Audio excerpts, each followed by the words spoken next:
Dieu, qu'est-ce qui ne va pas dans ma vie? Je ne sais pas ce qui ne va pas dans ma vie. Et vous savez, nous ne voulons pas vraiment savoir ce qui ne va pas dans nos vies. Parce que si Dieu nous le dit, nous nous sentirons pire qu'avant que nous demandions. Alors, vous savez, qu'est-ce qui ne va pas dans ma vie? Et je veux dire, la chose que j'ai entendue dans mon cœur était superficielle. Nous vivons dans un monde superficiel où les apparences sont souvent plus importantes que le fait d'être. Dans cette vidéo, l'enseignant Joyce Meyer va nous parler de superficialité, mais va également nous donner quelques clés de la parole de Dieu pour travailler notre profondeur, pour travailler nos racines. Je ne vous en dis pas plus, vous êtes sur Self-Discipline, je suis Jerry Daniel, bonne écoute. Si les fruits n'impliquent pas des racines, alors nous devenons lourds et nous tombons dans la première tempête. Si vous pensez à un énorme arbre fruitier dans un verger, chargé abondamment de fruits et de grandes branches, même si vous ne les voyez pas, il y a des racines profondément. Autant que les branches sont larges, il y a des racines qui vont aussi profondément dans le sol. Donc il doit être profond et large. Pas large sans profondeur.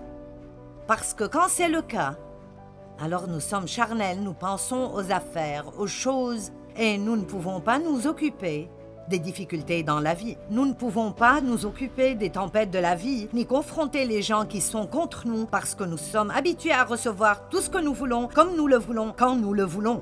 J'étais déjà chrétienne pour longtemps, et j'avais un ministère assez grand. Pas aussi grand qu'il est aujourd'hui, mais pas de problème d'argent, tous mes enfants étaient sauvés, nous nous entendions bien dans mon mariage. Et je n'étais pas vraiment heureuse. J'étais toujours insatisfaite. Vous êtes-vous déjà demandé ce qui n'allait pas en vous et ce que ça coûtera de vous rendre heureux dans la vie? Allez, est-ce que quelqu'un, je veux dire, avez-vous jamais pensé, eh bien, si je pouvais juste obtenir cela, je serais heureux. Et maintenant, vous avez cela et vous ne sentez pas mieux qu'avant du tout. Est-ce que vous vous demandez parfois, qu'est-ce que ça prendra pour que je puisse arriver au point où je peux juste me lever et être heureux et passer par la journée et être satisfait et aller au lit heureux et ne pas toujours chercher quelque chose d'autre qui pourrait me donner une nouvelle excitation? Amen?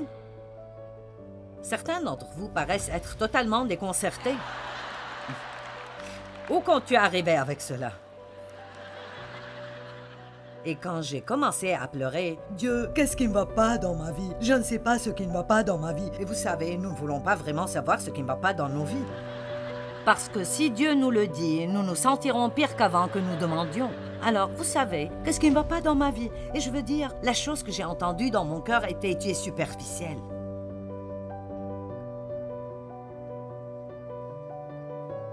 Eh bien, qu'est-ce que c'est? Alors, ça n'a pas pris beaucoup de temps après cela. Et je me suis retrouvée dans Luc chapitre 5. Donc, allons-y. Des chrétiens superficiels qui veulent des fruits, mais ne s'occupent pas des racines. Ils veulent être utilisés, mais ils ne veulent pas être prêts. Oui, certaines de ces choses sont dignes d'être écrites. Verset 1. Comme Jésus se trouvait auprès du lac de Génézareth, la mer de la Galilée, et que la foule se pressait autour de lui pour entendre la parole de Dieu, il vit au bord du lac 2 barques, d'où les pêcheurs étaient descendus pour laver leurs filets. Il monta dans l'une de ces barques qui était à Simon, Pierre, et il le pria de s'éloigner un peu de terre. Puis il s'assit, et de la barque il enseignait la foule. Lorsqu'il eut cessé de parler, il dit à Simon, Pierre, « Avance en eau pleine. » Vous savez, par eau pleine, on veut dire profond. J'ai juste pensé mentionner cela. Avance en pleine eau et jetez vos filets pour pêcher. Maintenant, que veut-il dire par pêcher? C'est la capacité d'un camion, un grand camion rempli à ras-bord. Je serais contente de le prendre en entier. Eh bien, quand Dieu essaie de dire quelque chose, vous n'avez pas besoin de beaucoup d'explications. Dieu m'a dit que j'étais superficielle et me voilà en train de pourchasser toutes ces choses que je veux. Et rien de cela n'arrive vraiment. Et vous savez, j'ai des choses, mais je ne suis toujours pas heureuse. Et alors, Dieu me dit, avance en eau profonde et attends-toi à une pêche. Simon-Pierre lui répondit, écoutez, vous devez comprendre cela, sinon vous ratez le point. Simon lui répondit, Maître, nous avons travaillé toute la nuit et nous sommes fatigués et nous n'avons rien pris dans nos filets. Maintenant, arrêtez jusqu'ici. Vous devez comprendre ceci. Quand Jésus est venu, ces gens avaient pêché toute la nuit et ils n'avaient pas tous les gadgets que nous avons. Quand ils pêchaient, ils travaillaient. Ils n'ont rien attrapé, rien du tout, rien du tout, rien du tout. Je me demande combien de personnes qui m'écoutent aujourd'hui sentent qu'elles ont pêché toute la nuit sans rien attraper. Est-ce que quelqu'un sait de quoi je parle? Allez maintenant. Mon Dieu, je fais tout ce que je pensais que tu m'as dit de faire et rien ne marche et je ne comprends juste pas. Dieu, que veux-tu que je fasse? Oh, je sais, je dois chasser plus de démons, je dois prier plus. Ils étaient fatigués. Ils avaient ramené les bateaux, ils avaient tiré ces grands filets hors du bateau. Ils les avaient mis sur le rivage, ils nettoyaient les filets parce qu'ils savaient qu'ils devaient aller dormir puis sortir de nouveau. Ils étaient fatigués et avaient probablement faim. Et Jésus a dit, ressortez. Allons maintenant. L'auriez-vous fait? Ressortez, mais allez vraiment loin. Allez à l'eau profonde et jetez vos filets et vous attraperez plus de poissons que vous imaginez. Maintenant, Pierre a dit, Seigneur, nous sommes fatigués. Nous n'avons pas envie d'y aller. Nous n'avons rien attrapé. Sortir de nouveau ne marchera pas. Nous sommes éreintés. Ça ne marchera pas. Nous sommes fatigués. Donc, au fond, ce qu'il disait est, nous ne voulons pas, nous n'avons pas envie et nous ne pensons pas que ça marchera.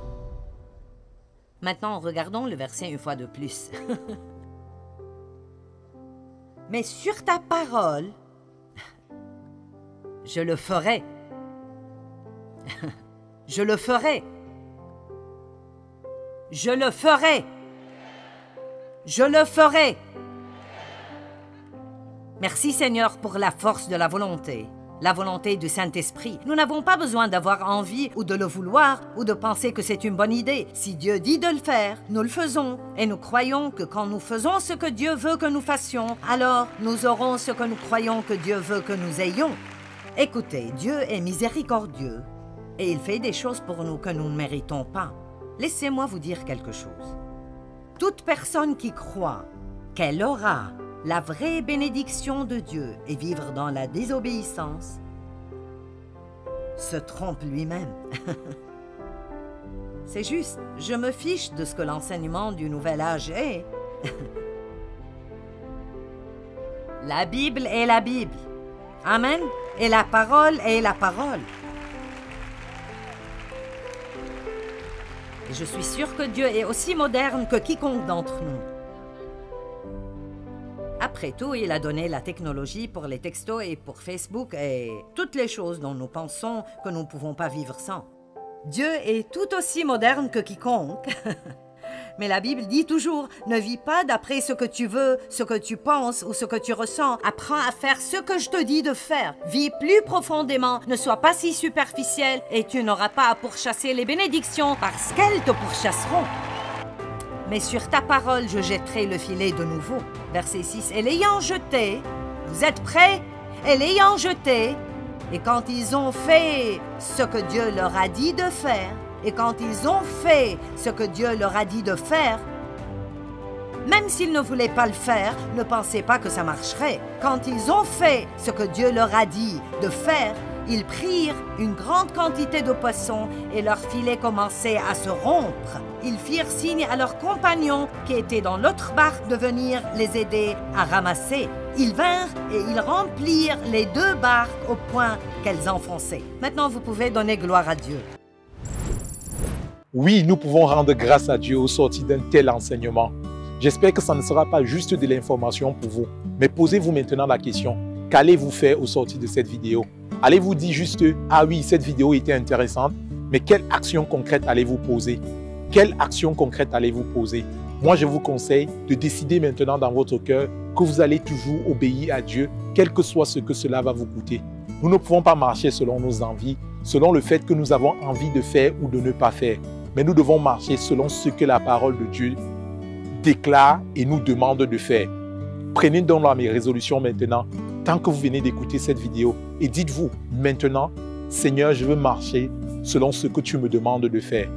Nous trouvons l'abondance lorsque nous acceptons d'obéir à Dieu. Vous êtes sur Self-Discipline et sur cette chaîne, nous parlons d'autodiscipline, mais également de leadership, d'entrepreneuriat chrétien, de sagesse financière.